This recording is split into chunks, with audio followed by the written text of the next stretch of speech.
Kenapa sih ya? Nggak ada satu smartphone tuh cukup buat semuanya. Nih, foldable tuh form factor favorit gue. Buat kerja, buat nonton. Ada layar yang gede gitu, enak. Sambil untuk mobile tuh kayak enak banget, makin lama tuh makin tipis pas dilipat. Tapi kok nggak ada foldable yang menurut gue kameranya cukup bagus. Kayak masih kurang aja gitu. Pasti kalah sama versi candy bar-nya yang mereka sendiri keluarin. Terus udah gitu baterainya tuh biasanya cepet banget habis. Ya sih gue tahu, layar besar, 2 layar pula pasti boros. Ada nih mas. Oh, ini datang ke studio gua. Ini adalah Motorola Razr Fold. Katanya sih kameranya bagus dan baterainya terbaik dibanding foldable manapun.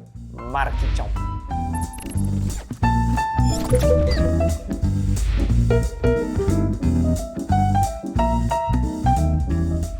Gini, biasanya foldable itu bukan bestinya fotografer. Untuk mendapatkan spek kamera yang bagus, biasanya yang dikorbankan adalah bodinya. Kamera akan butuh lensa-lensa yang banyak dan besar-besar. Sedangkan foldable karena udah lipetan lah ya. Dia butuh tipis dan ringan juga setelah ditutup gini. Tapi Razr Fold ini dia pakai triple 50 megapiksel dengan OIS yang serius banget. Ada periskopnya 3x optical zoom dan dengan sensor Sony Lithia 828. Dia tuh kamera depannya juga 32 megapiksel nih. Dia tuh kayak mengorbankan dalam tanda kutip body yang agak menonjol di bagian kameranya ini, tapi tetap dapat tipisnya foldable di area lainnya. Hasilnya silakan deh lihat sendiri.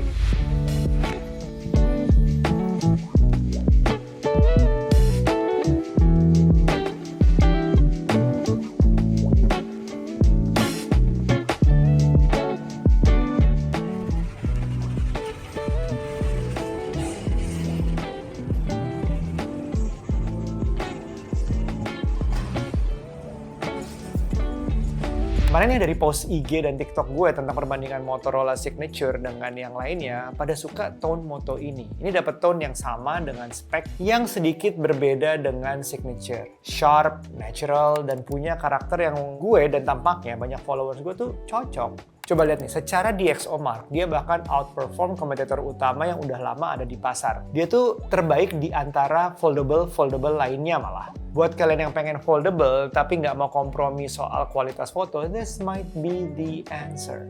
Gini deh, follow IG dan TikTok gue, nanti akan gue compare sama foldable lain yang gue punya ya.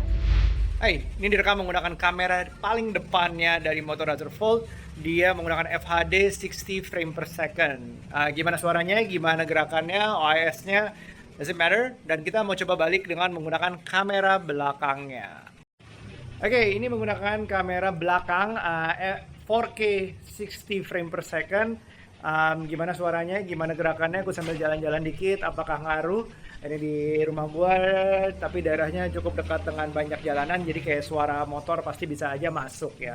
Gue harus ngeliat ke kameranya nih, dan kalau kita ubah jadi ultra wide, jadi kira-kira seperti ini, apakah perpindahannya smooth juga bisa kalian nilai sendiri. Kita pindah ke 1x, pindah ke 2x, dan kalau ke 3x, deket banget ke muka gua, dan ke 6x, belakangnya aja kali ya.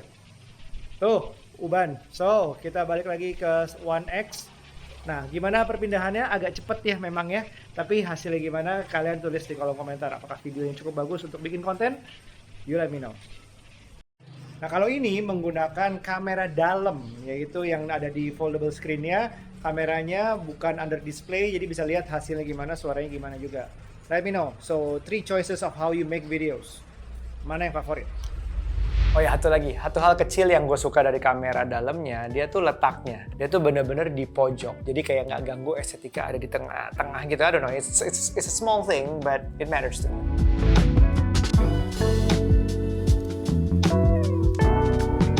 Nah, terus satu yang bikin gua kaget nih untuk foldable ya, dia tuh adalah baterainya. Dia sekarang udah 6000 mAh di body foldable. Itu gila sih. Kompetitor lain tuh rata-rata masih di bawahnya. Ada yang 4000-an malah. Dikombinasikan dengan charging yang juga udah wow 80 watt. Ini bukan sekedar angka di atas kertas. Ini soal ketenangan pikiran, peace of mind. Gue juga bingung sih, gimana ngabisinnya? Sounds lebay ya. Tapi bener deh, hemat banget. You know what I mean. Karena juga soal performa, dia tuh dibantu oleh Snapdragon 8 Gen 5. Bukan 8 Elite memang, tapi 8 Gen 5 ini prioritas utamanya memang di efisiensi. Sambil masih bisa multitasking di layar lebar, beberapa window, 3 atau lebih aplikasi sekaligus, dia tuh masih kerasa enteng. AI-nya juga works. Ingat kan video gue yang Motorola Signature kemarin? Ya kalau belum nonton ya silakan, bisa ditonton dulu. Tapi kalau udah, akan tahu bahwa semua fitur AI yang ada di situ, ada di Razer Fold, bahkan optimasinya itu lebih lagi di sini. Karena ini layarnya foldable. Multitasking akan semakin nyaman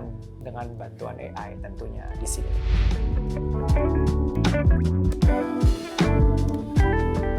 Foldable nggak boleh lupa dengan kualitas display. Layarnya ketika tertutup itu ukurannya 6,6 inci. Besar, dan ketika terbuka lebih besar lagi dengan ukuran 8,1 inci dengan resolusi 2K LTPO screen. Gede banget, terang pula. Nyaman untuk nonton, nyaman untuk multi-window layaknya, atau seharusnya bahkan itu foldable ya begitu. Secara form factor, dalam keadaan tertutup itu juga relatif tipis di bagian tertipisnya. Sedikit yang gue harapkan sebenarnya sih ya, kalau boleh jujur, untuk tangan gue yang kecil ini, letak tombol power dan volume itu agak jauh dari jangkauan. Dan adanya tombol dedicated AI, ya ini juga keren sih sebenarnya. Tapi letak tombolnya ini sebenarnya berguna, tapi sayangnya dalam keadaan folded, dia tuh kayak nabrak agak deket-deket dengan tombol volume. Jadi kadang salah pencet. Other than that, dia hadir dengan warna lily white yang seperti yang gue pegang ini dengan tekstur tipis-tipis brush vertical gitu ya. Ini bagus banget. Dan kalau lo nggak cocok sama yang ini, ya mungkin ada pilihan lain yaitu Pantone Blackened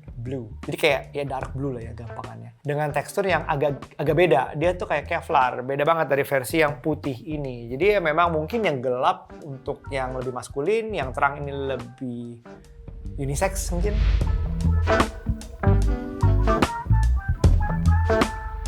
So, Motorola Razr Fold ini adalah bukti bahwa foldable itu nggak harus kompromi. Dia udah punya fundamental yang kuat, baterai awet, kamera terbaik untuk foldable, dan desain yang sleek.